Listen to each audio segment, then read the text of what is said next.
Manchester United rolled into their home away from homes, led by Bruno Fernandes at the weekend. They were feeling big. They had their chests puffed out. But Steven Gerrard knows the bigger they think they are, the harder they fall. And it was his main man, the magician, Little Phil, who sent United packing. This is Talk of the Trinity with special guest Liam from the Qatar Lions.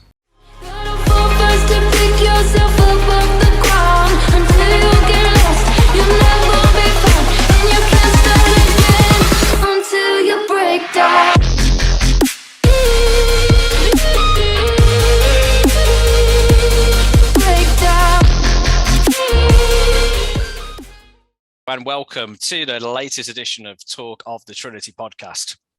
I am Baz Barrett. Depending on how you're watching this, you're seeing me point down below to Will Forrest, or on the audio version, you're just going to have to leave that to the imagination. But we are thick in the January transfer window. And here at Talk of the Trinity Towers, we need competition for places. We need to improve the strength of the squad in order to fully be on top of all things Villa. So we are delighted to be joined today by Liam of the Qatar Lions. Of course, you remember him from the transfer window first leg that came out just before the new year. And in a spoiler alert, you'll be hopefully seeing / hearing from him again in the imaginatively titled follow-up transfer window, the second leg, which will be coming out after the transfer window has concluded. And safe to say, there's going to be plenty to talk about in terms of that episode. So make sure you tune in for that. And in the meantime, while you're waiting for that, make sure you check us out on our Twitter page at Talk Trinity. Mr. Talk of the Trinity himself, Will Forrest, has been slavishly keeping the account up to date, engaging in all things Villa, with our number of followers increasing by the 1 and 2s. So, there's plenty to be going on there. And also giving us his thoughts and occasionally my thoughts when I duck for cover on our YouTube channel at Talk Trinity as well. Our 5-minute thoughts. We haven't quite cracked the concept of 5 minutes actually being 5 minutes. So some are longer, some are shorter. Check us out in terms of our thoughts on all things breaking. And there's going to be plenty breaking during the course of the rest of this month if the first half is anything to go by. And game of two halves nicely leads us on to events on Saturday night at Villa Park, 5:30 game, under the lights, sky cameras, day of the European Cup memorial wall unveiled at Villa Park, 40 years. Not quite in the Champions League yet, but Villa 2, Man United 2. A bit much perhaps to say that this is the moment where Villa begin their march back up the table towards European qualification. Because I'll throw out a stat that I think I stole from the Sky commentary. The first time in 8 years that Villa have come back in the Premier League from 2 goals down to get something from the game. Admittedly, slightly spoiled by the fact we weren't in the Premier League for 3 of those years. But you got to start somewhere. You got to start positive. And speaking of positive, guessing you will absolutely buzzing in terms of the comeback from the lads in the second half. Mate, it was quality. I tell you why it happened, right? I wore this for the first half, swapped it to the current away shirt for the second half, and bang, we were flying. That's what it was. Wasn't anything to do with anybody else, obviously. No, it was a game to behold, wasn't it, really? I mean, that first half, the first 25 minutes, it was the opposite to the Brentford 25 minutes. We were awful. We couldn't get going. We couldn't string any passes together. I honestly thought we were going to get through till half-time without having a shot at goal or without having a shot in general. And I was quite happy to count one of Emi Martinez's big clearances upfield as a shot at goal if it had gone through to De Gea. But then we clicked and we seemed like the team that Steven Gerrard wants us to be. It was going back to that strong second half showings that we saw against the likes of Man City, that we saw against Liverpool as well. And we came alive, really.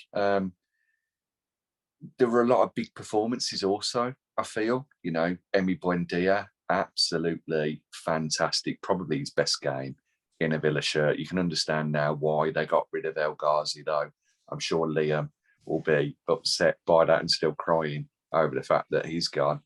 There weren't too many people who didn't play well, but you know, the real difference for me really was JJ Ramsey's second half performance and that introduction of Little Phil.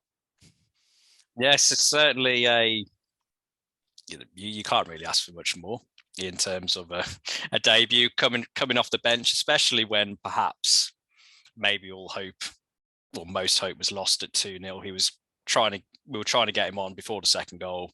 Didn't happen. So kind of thinking, yeah, he's not going to have the opportunity to make much of an impact, but he certainly did. And I agree with you there, Will, in terms of there were plenty of players, especially in the second half, put in a big performance.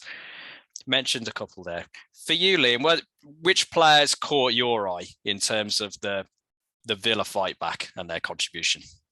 Yeah, I mean, Buendia was one of my kind of favorite signings from the summer. He was incredible. He was putting his body on the line. He was looking for passes. He was, he was on it. He just looked like a man deranged. And was that his first maybe 90 minutes that he's lasted? You know, he was kind of always coming up short and fitness and stuff and looking tired. And we got the arms going up in the air when he's been taken off. And this time you couldn't take him off because he was so dangerous. He looked, on fire. Really good to see him kind of lasting, and you could see the United guys were terrified to go near him, because he was causing fouls. You know, I think Matic was probably lucky to have stayed on. But yeah, he was amazing. Very happy with Digne's debut as well. I think again he probably epitomizes what Gerrard wants in his full back, and that's probably the reason why Target is going to find it very hard to get back into this game. He was on the overlap all the time. We were getting in situations where he was either on his own on the left wing, or he was kind of facing up and having a run at their full backs. So I mean, them two in particular really impressed me. Obviously Ramsey was incredible. I think I took a lot of stick on Twitter for saying that he'd be lucky to come out in the second half, which I think he probably was. Probably the injury probably saved him a little bit.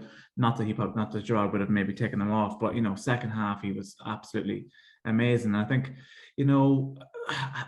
under Gerrard, I think it's probably the one thing that we've taken from the Smith style of play is that we're not starting all that strongly, and it does take a Gerrard kind of rocket at half time to get those guys going. And by God, did they come out at half time? Yeah, but it's certainly a marked difference in terms of that. And I think also the fact that United scored on about the hour mark after we'd had a good start to the second half. It very easily could have been the script of, we had a go, conceded a second, through a sloppy mistake. That's game over. We kind of had our chance. We're never going to come back from that. But the fact that we were able to get on the front foot and pretty much blast United away in terms of those two quick goals. And you make an argument that by the end of the game, if one team was going to win, it was going to be us in terms of the way those last 10 minutes came out, and United's confidence began to drain away. And it's usually the other way around when we play Man United. It's usually us who shoot into the lead, lose it, and then are hanging on for dear life. So it was nice for a little bit of role reversal. And for me, Buendia as well, I think in the early part of Gerrard's reign, there was a discussion about whether he'd be in starting 11 or whether, he'd be struggling to get into the team. And my view is always, he's very much a confidence player. You could see that in terms of coming to, a new club, playing in a slightly different position, different expectation to what it was back in Norwich at Carrow Road. Then the manager who brought you into the club sold the vision, he's sacked. And in a team who lost 5 in a row. So it wasn't exactly an ideal circumstance for Buendia to come in and immediately establish himself as the record signing, and you're expecting from your record signings for them to be your 9 out of 10 every single week.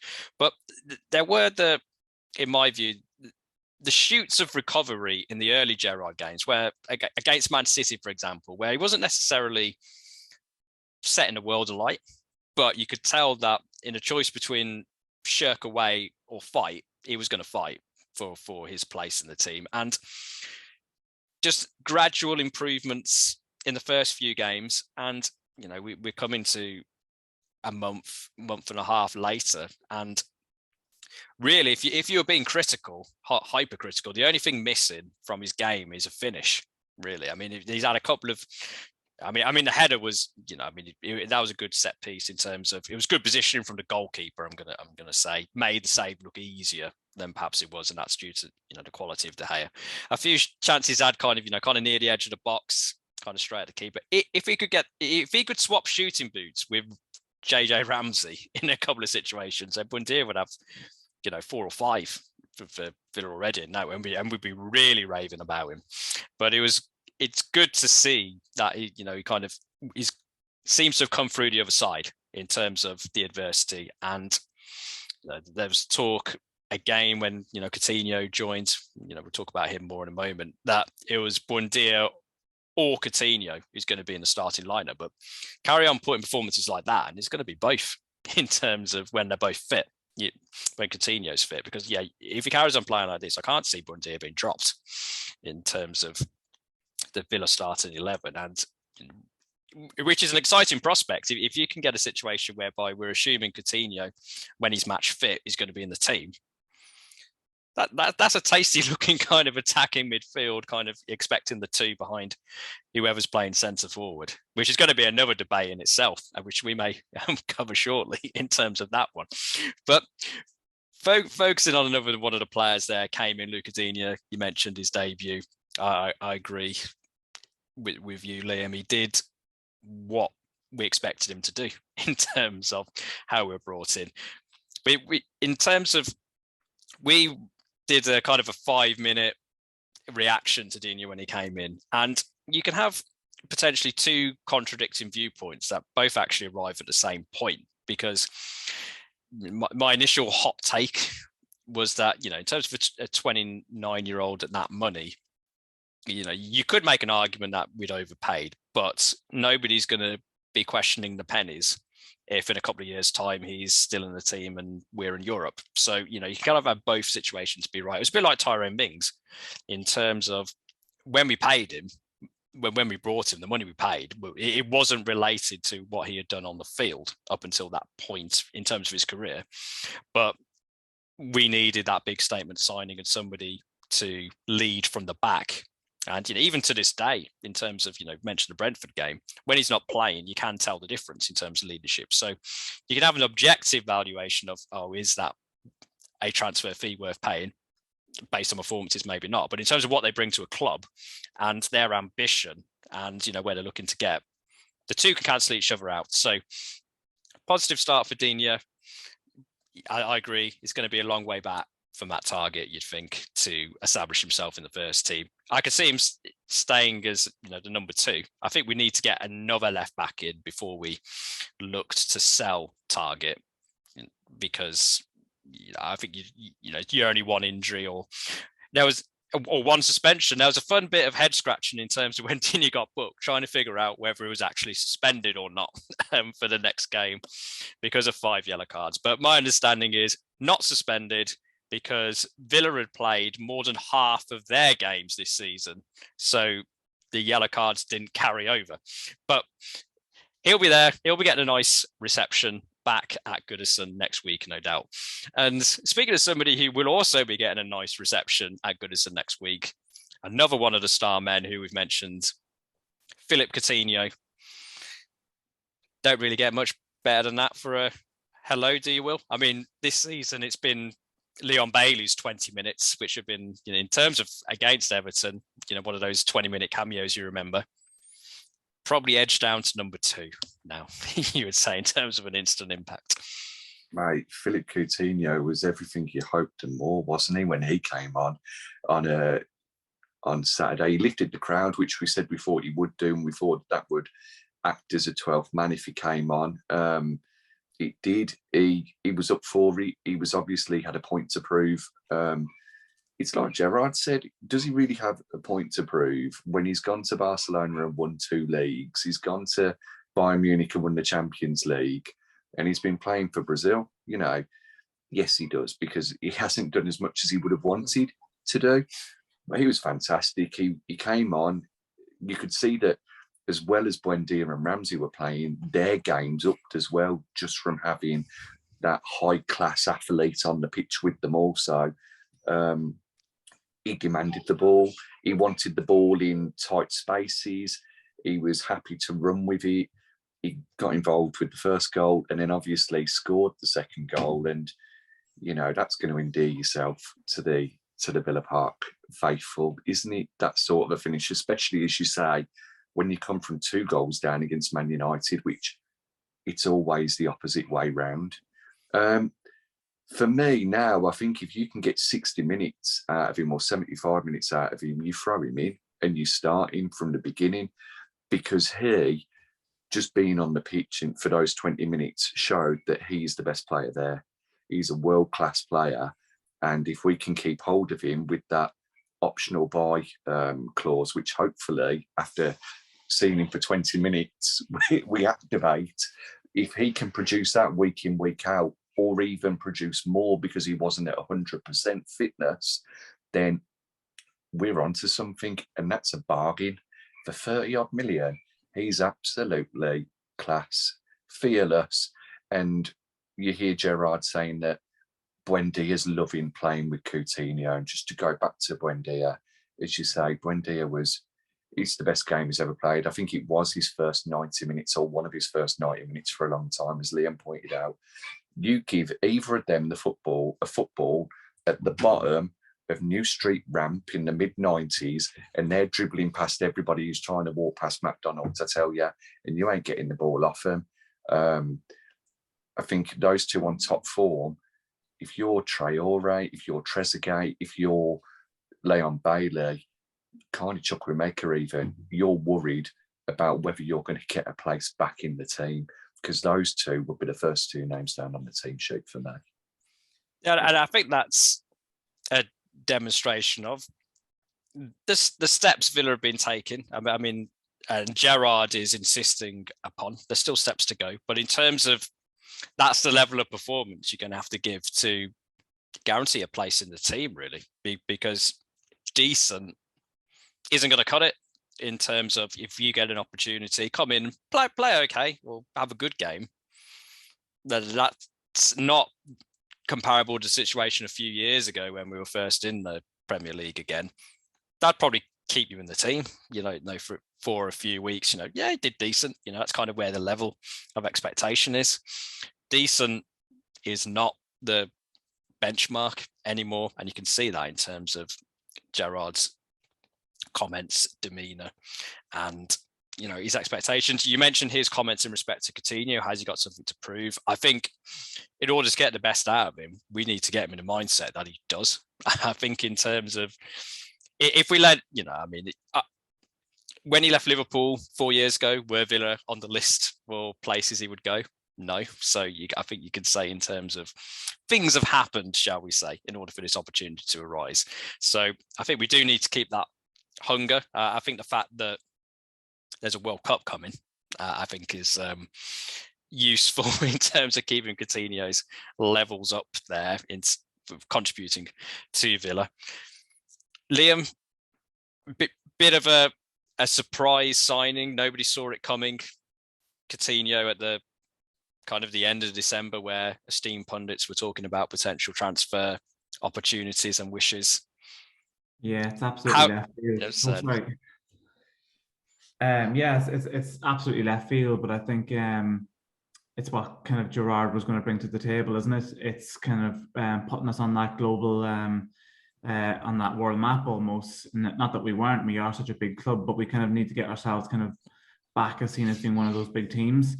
And, while the fee might look like it's quite expensive, if he plays well this year, that's not going to cost us, at all. I mean, our global fans are going to increase. There's going to be even more pull on players who are going to want to move to Aston Villa in the summer and say, I want to play with him. Gerard also alluded to the fact that, Ramsey wants to play alongside Coutinho and learn from him. Chukwuemeka wants to do that. And you're going to have Aaron Ramsey in the summer who's going to want to do that. That's going to look like a very, very shrewd signing. And if he's playing well this year, if he plays well for the rest of the season, he ain't leaving to go somewhere else. He's going to be very happy to be sitting playing in a team that's almost built around him, in a role where he can go where he wants, do what he wants, play in 2 number 10s, play with a guy who wants to. I mean, I think both Ings and Watkins want to play on the last shoulder if they're the man that's playing up top. So yeah, I think that's going to be a very good sign. I was very impressed with actually his work rate. It was probably one of the things I questioned about Coutinho was he willing to work? Was he willing to do the track and back that Gerrard expects and demands? And you could tell, I think his first touch, he gave the ball away and he was straight back sprinting, trying to get that ball back. So that's an absolute positive as well, because that's the kind of ethos that Gerrard's kind of pushing for in the club. So yeah, very, very exciting signing, and I think we've turned a few heads on the global stage. Yep. And speaking of Gerrard and his ethos and expectations, I was personally very pleased with what he said after the match. You could have expected it to be, oh, what a great comeback. The lads did really well, in terms of that second half, focusing on that in terms of trying to get that positivity. But most of his interview was spent saying how terrible we were in the first half in terms of not terrible, in terms of saying the players did not meet my expectations, was really what he was saying. And then he said at half time, I'll let them know about it, kind of in no uncertain terms, that it wasn't going the way that we'd trained all week in terms of the plan he admitted was to get on United early, which is easier said than done at them, kind of at the best of times. But, that was the thing for me, really off the pace in terms of, we mentioned those first 20, 30 minutes in particular. And even Gerrard saying he thought we should have been 1-0 down before Martinez gave a helping hand, shall we say.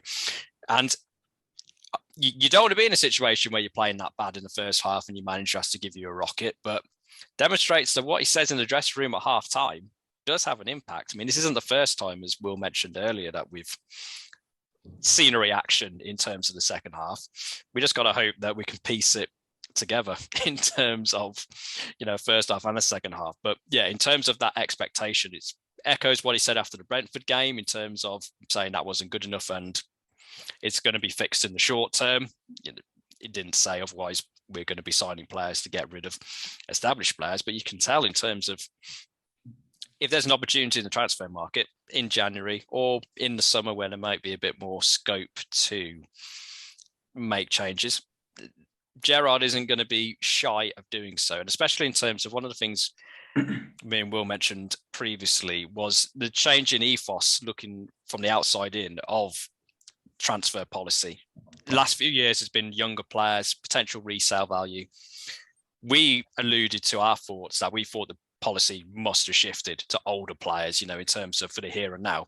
And that was admitted. I mean, after we recorded, the interview came out from Christian Perslow in which he said, Gerrard said, I want winners. I want to increase the age of the squad, just to get that experience in. And, in terms of the 2 players we brought in so far who've played, Digne and Coutinho, you can see early evidence of that coming into fruition.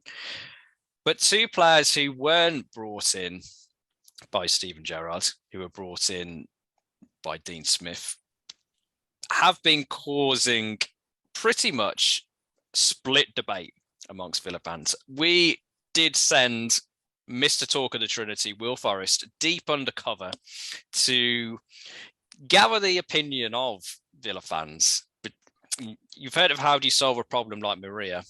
How do you solve a problem like Danny Ings and Ollie Watkins in the same team? And from what you found, Will, the fans appear to be split 50-50 in terms of whether they can both play together and whether the system needs to be changed. I think under Dean Smith, the system was changed to try and shoehorn them both in, and it didn't really work. I don't think Gerrard is going to be changing the system to shoehorn players in. So what are the fans been saying, Will, in terms of the 2 alternate views of whether Ings and Watkins can work together and who should be kind of preferred if only one of them can get in the team. And even though I think we can hazard a guess what your view is going to be in terms of whether they can both stay, how do you see this one panning out? Well, yeah, as you say, I put it onto Twitter, but I also put it onto All Things Claret and Blue on the Facebook group, which is a Villa Facebook page where a lot of people put their own opinions. I think I had 98 answers to it. And whilst it would appear to be 50-50, even the Watkins lovers really deep down meant that they wanted Ings to play.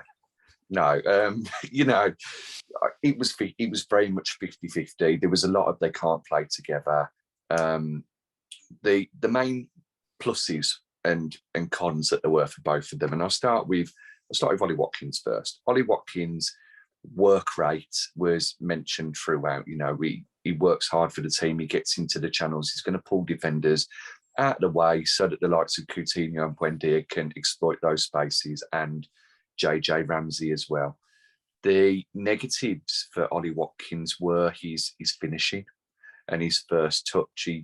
He takes more chances to score a goal than Danny Ings. There was arguments that they played the same amount of games. They have played the same amount of games, but Watkins has played 300, so many more minutes than Ings. It could be about 300, actually.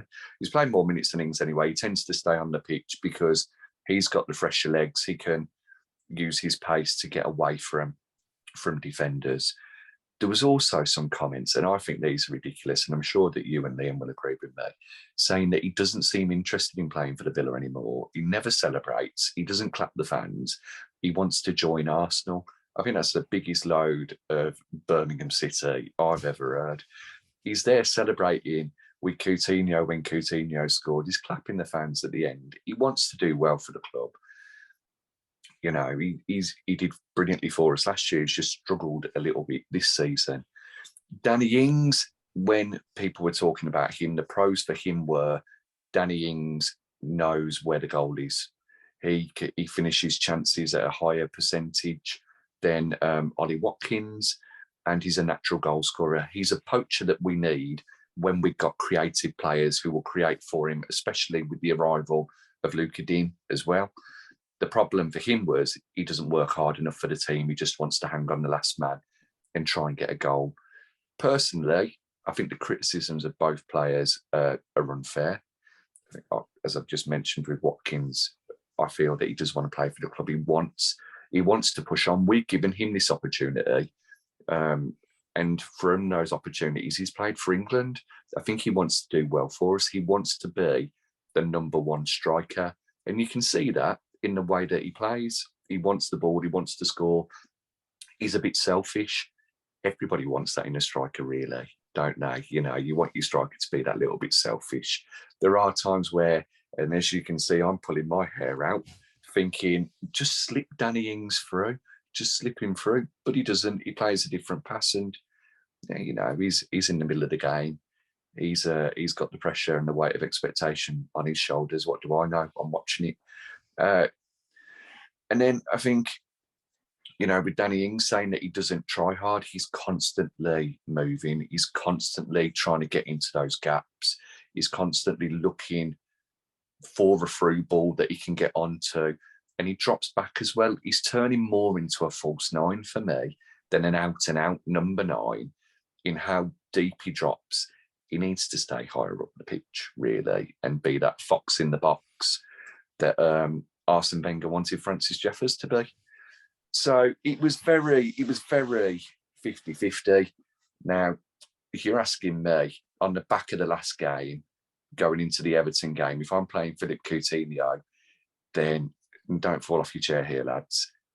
Ollie Watkins starts for me. I think we need that energy up front. I think he'll be better in the air against a physical Everton backline, and maybe his pace will cause the likes of Keane and Yerry Mina or whomever is in defence more problems.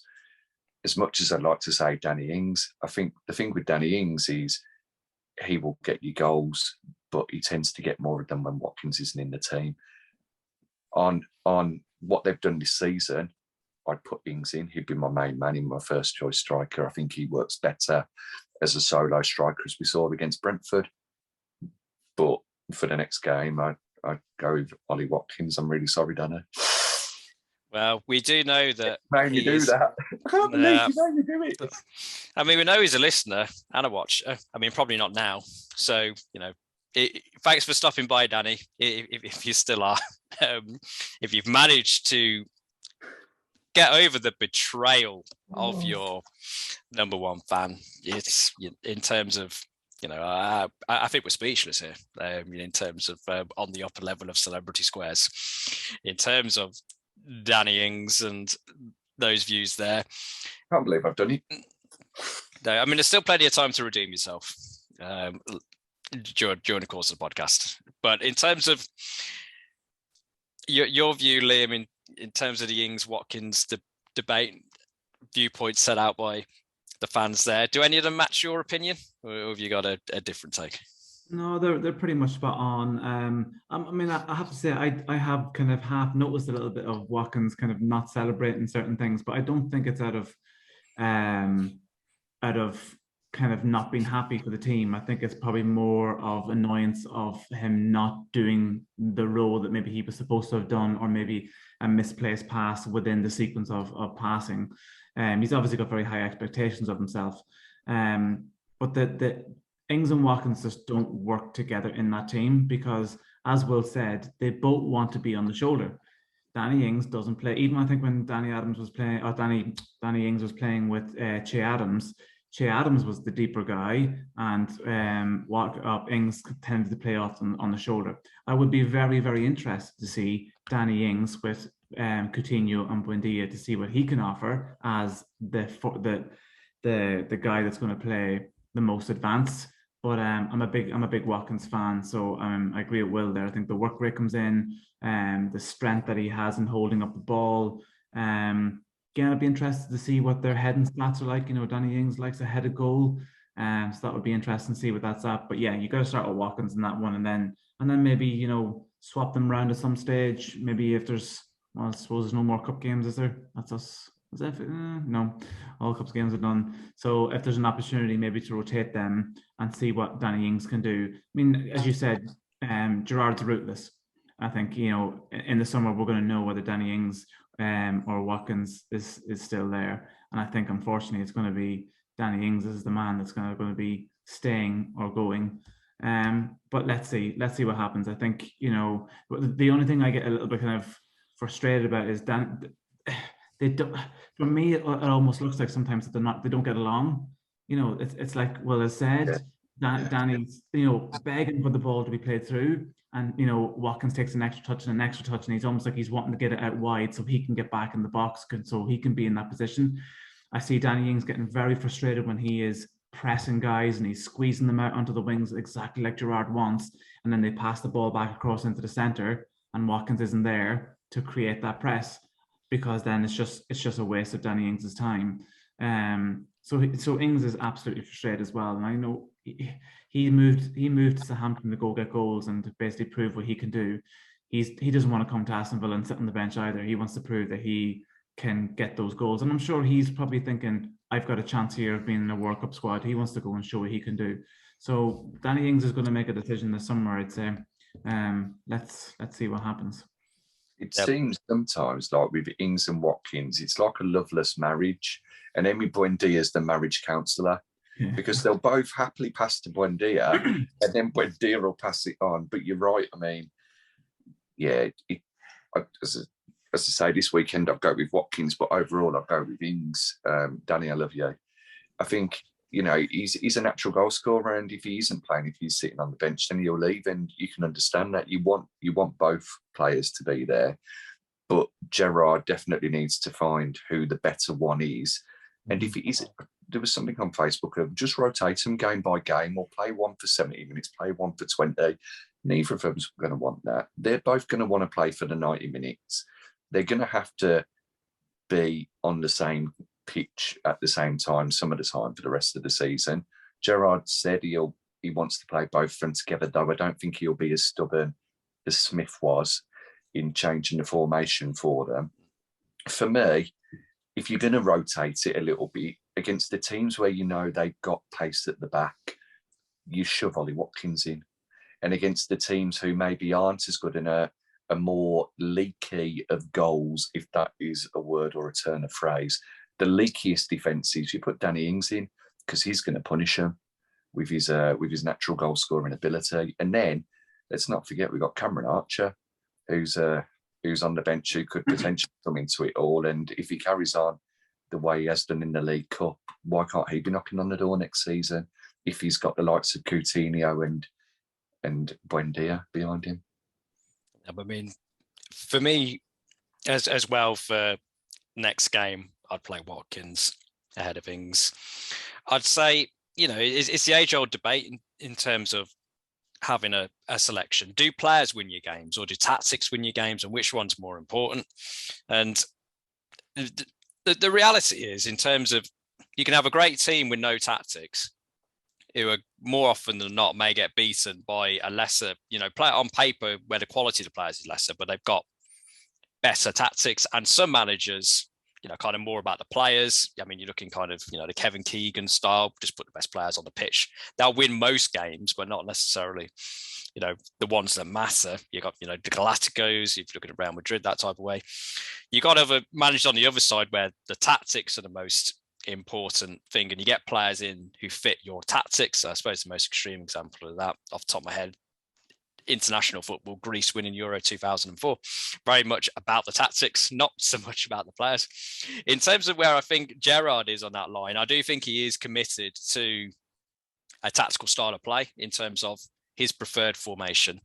I don't think he will, it's mentioned there in terms of Dean Smith trying to shoehorn both Ings and Watkins into the same team, changing the shape specifically to do that.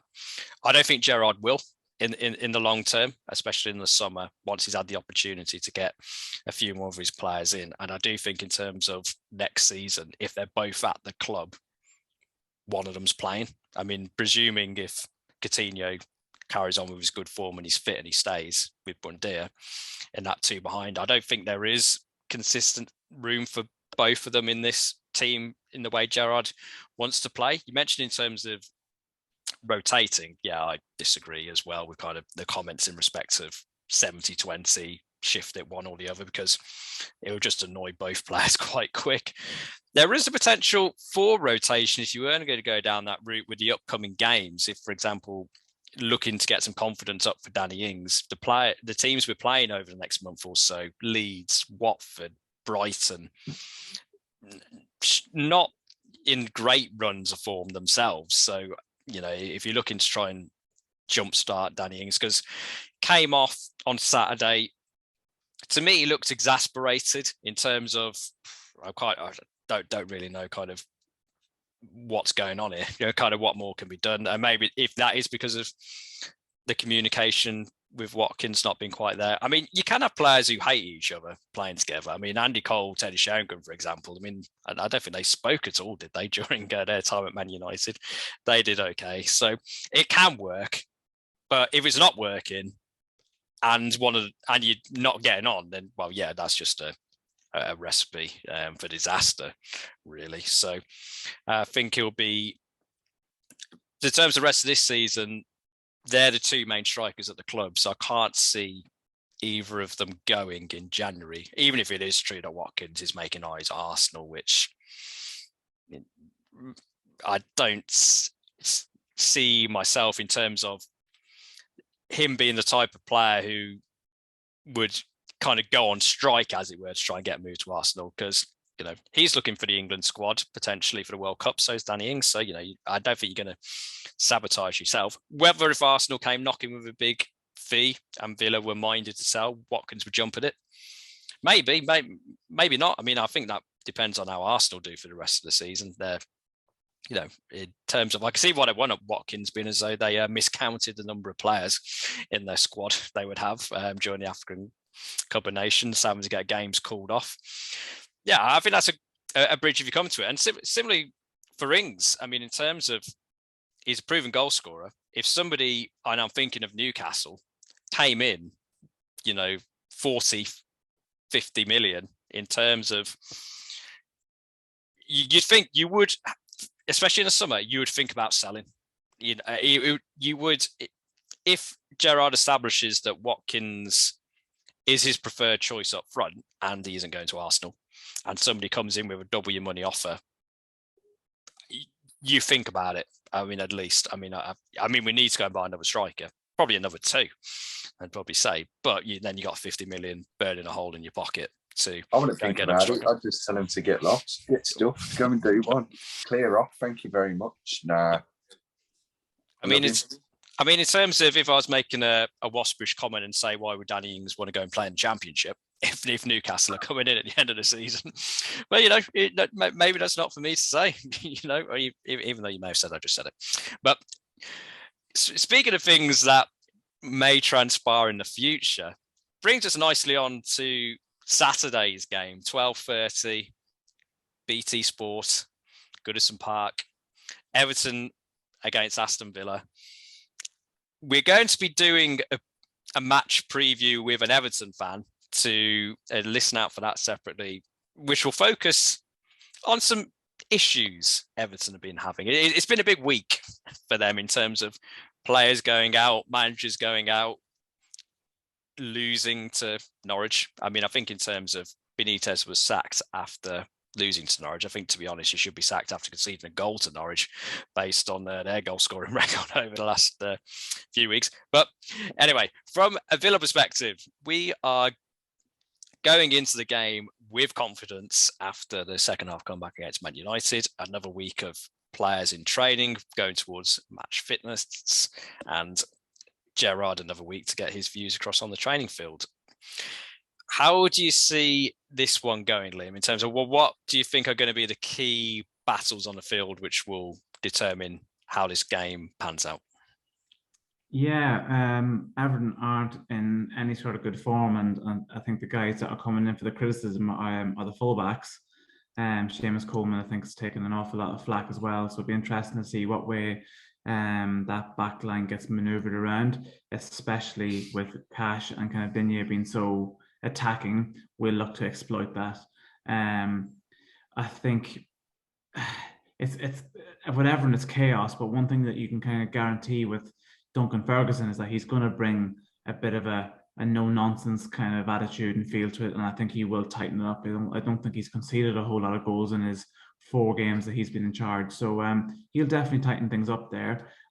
He will get rid of the cloud that's kind of hanging over the club at the moment. So yeah, I mean, Everton as individuals have got some good players. It's just collectively it's not working for them at the moment. I think we'll look to expose their wings, and I think we'll look to kind of get at those 2 centre backs as well, because they're a bit shaky. Their back line's probably their weakest part, and that's probably bodes well for us with kind of our front 3 being so attacking, and then take into account having Cash and Digne running at them as well. I think that's going to be the key battle there. Midfield wise, I would be confident against these guys. I know the last time we played them, I think Doucouré and Allen, I think, were the 2 starting guys, and they had played quite well in that game. But I think they're looking a bit shaky at the back, so no reason why Villa shouldn't be getting at them here and really kind of putting the foot down on the pedal. And this will be one that Gerrard wants to win as well. He don't want to come over to Everton and almost stick the metaphorical fingers up at them and get one over on them. So yeah, I think that's just getting at that back line. That's all we have to do. Keep that pressure on, and they're going to crumble. I mean, it'll be interesting to see whether Patterson maybe gets his debut. Is this his debut? Would it be maybe his starting debut?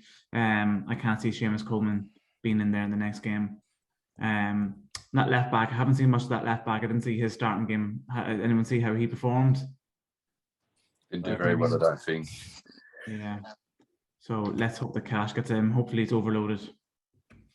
I mean, yeah, it was certainly a shaky performance from Everton last time out. I think in terms of Benitez committed to the 4-4-2 with wingers, I think in terms of our tactical shape, I think we'd rip through the middle in terms of if they were going to play that. Whether they will under Duncan Ferguson, we'll wait and see. I mean, that's certainly going to be tighter, you'd suspect, in terms of that central midfield.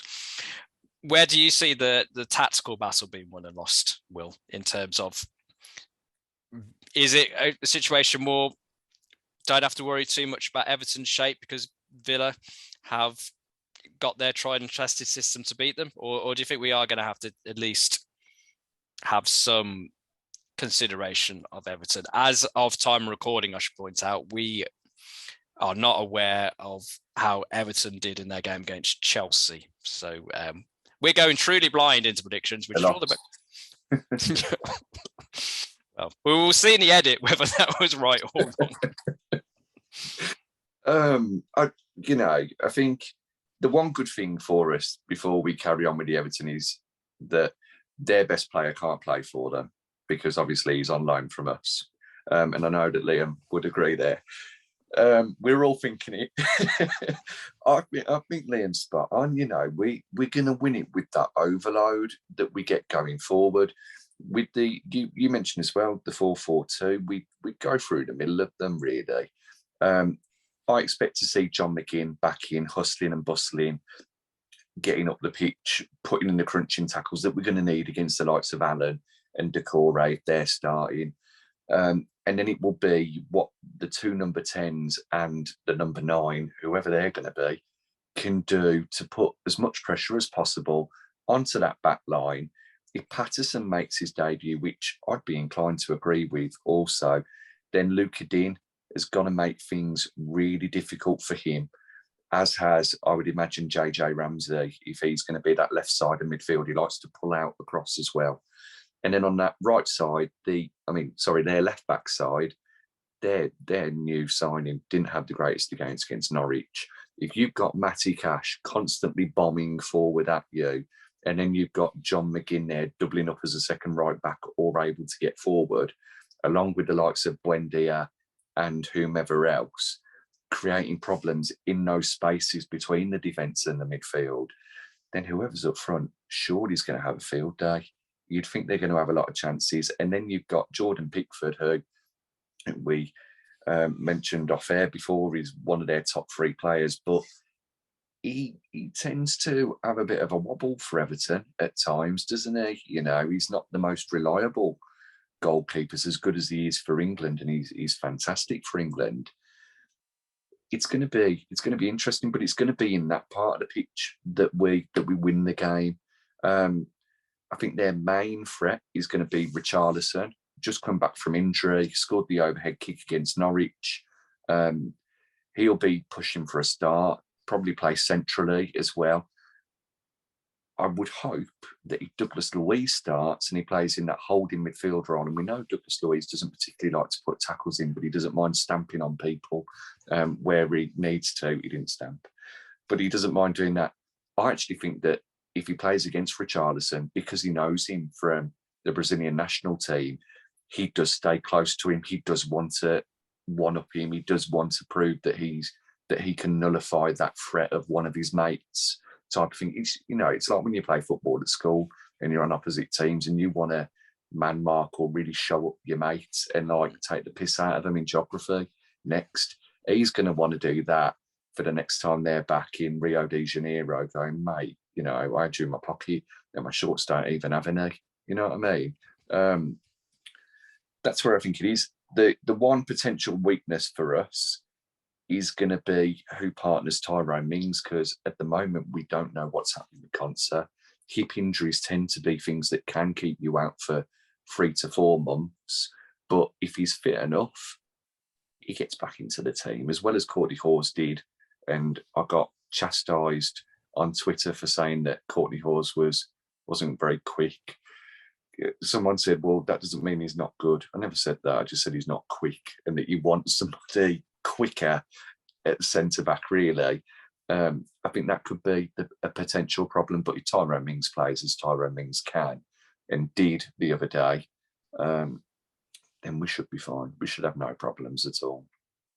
I think it's kind of by default, if Konsa's not fit, then Howes plays on the basis we got no other centre-backs. So, yeah, for what it's worth, I thought he played quite well when he came on second half against Man United. So I wouldn't be too concerned throwing him in against Everton based on kind of what they've been doing up front today. Calvert-Lewin been injured for a while, not up to speed. Rondon's a physical threat. mainly rather than a goal scoring threat. So in terms of pace, doesn't become as much of an issue in terms of dealing with Rondon, I think. And, I'm sure Mings and Hawes, if Hawes is playing, can sort it out between themselves. One of them sticks on Rondon if they're playing two up front, one sticks on Calvert-Lewin. So you've going between the lines there, Will. I'm getting the impression you think Villa are going to win on Saturday. But prediction time, what do you think the score is going to be? I think it's going to be the same as last season, obviously without the GOAT getting our winner. I think it's Everton 1, Aston Villa 2. The only reason I say that they're going to score is because we do look susceptible to letting goals in at the moment, unfortunately, whether they're accidentally going through goalkeepers' legs or they're breaking through and scoring. I think we've got too much for them. I do feel at some point soon things are going to click and we're going to absolutely spank a team and put 4 or 5 past them. But I think this Saturday is probably a little bit too soon. They'll have a bit of a bounce from Duncan Ferguson taking over, though.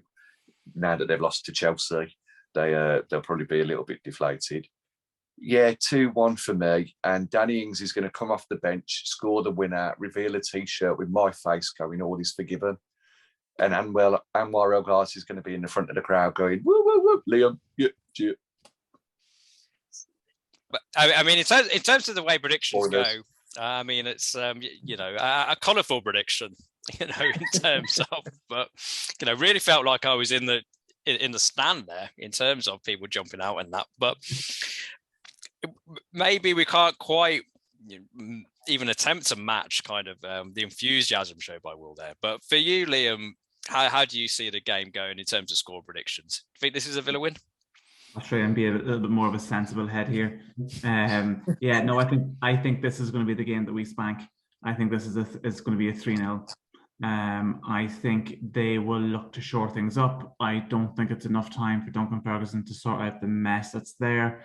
I think they don't know their best team. I don't know whether Duncan Ferguson would start with 2 up top, whether he would look to almost play a 5 across the middle, or maybe an Andre Gomez playing as a number 10 as opposed to playing in centre mid. And I think it's too. Obviously, they all know Ferguson, but I think this is the game, like you said, that we go down the middle and down the wings, and I think we're gonna bury a few. I'm gonna go 3-0.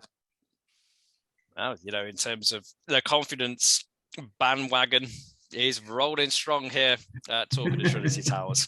I mean, for me, say we'll lose. Please say we'll lose. in terms of Saturday, I was going to mention it, but you did get it right. 2-2. Yeah, somebody did pick 2-2 and Coutinho coming off the bench. But anyway, we will sweep that humble brag or just brag under the table. It doesn't take much to say that if Benitez was still in charge, I think we'd all be even more comfortable in predicting a Villa win than with Benitez now long gone from the Everton shores, kind of literally chased out of the club by, certainly one fan invading the pitch at Carrow Road. We don't approve of that, kids. But, they felt that was the way to go. And because I've just through the power of, the person at the end of this headset that isn't connected to anything else has just informed me that I thought it was Everton-Chelsea tonight, and it's not. It's Brighton-Chelsea. So I don't have to worry about Everton playing themselves into form with a big result against Chelsea. I'm just so focused on Villa, I can't be expected to keep up to date with what's going on at other clubs. But now that piece of information has finally come into my knowledge, better late than never, kids. I'm going to jump on the Villa win bandwagon as well. And I think this is the second time. Yeah, I mean, I think it's going to be a tight game. I agree with Liam. I think Duncan Ferguson is going to try and tighten them up.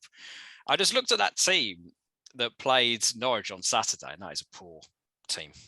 Really, in terms of comparison to their expectations of trying to challenge for Europe, which would have been at the start of the season, that they are nowhere near. And that's, a whole bunch of reasons, not all Benitez's fault. But that second half fight back from Villa, players fit, more in the Gerrard mantra for another week.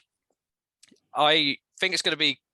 I'm on the Will side of the fence for the second time in the salon of. I think it's going to be 2-1 in terms of. I don't think we'll keep a clean sheet just because we can't keep clean sheets unless we're playing Norwich.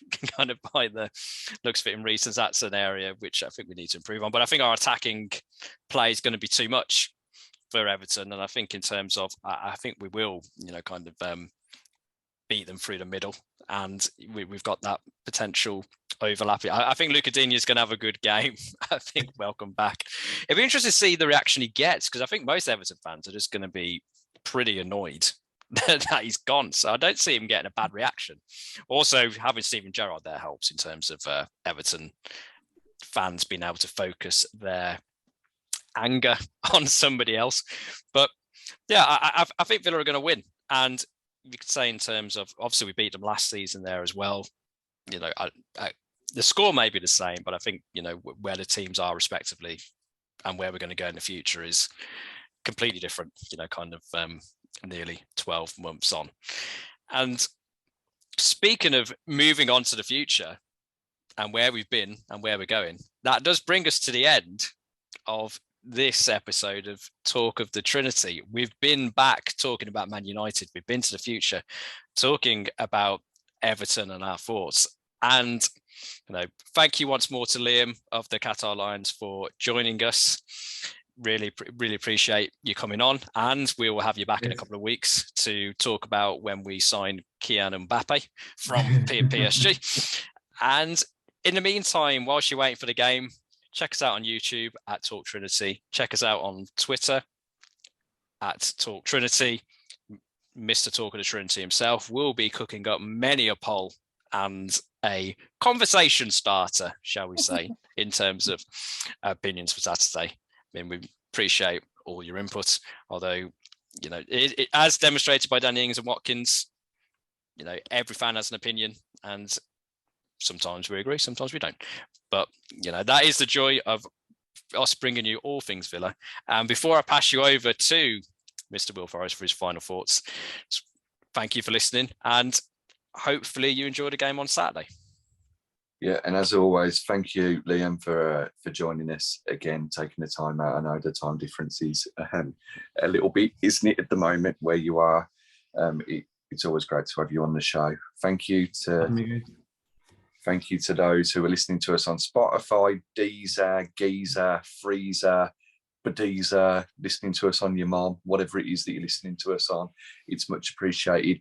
If you're watching us on YouTube, lucky devils, don't forget to subscribe, hit it with a like as well. Give us a comment, tell us where Baz is wrong, tell us where I'm right. Believe me, I took screenshots and I sent them to him and to our little Aston Villa group. But until next time, cheers, Tart. Thank you very much. # I love Danny Ings. Please drop Watkins. Villa till I die. Up the Villa.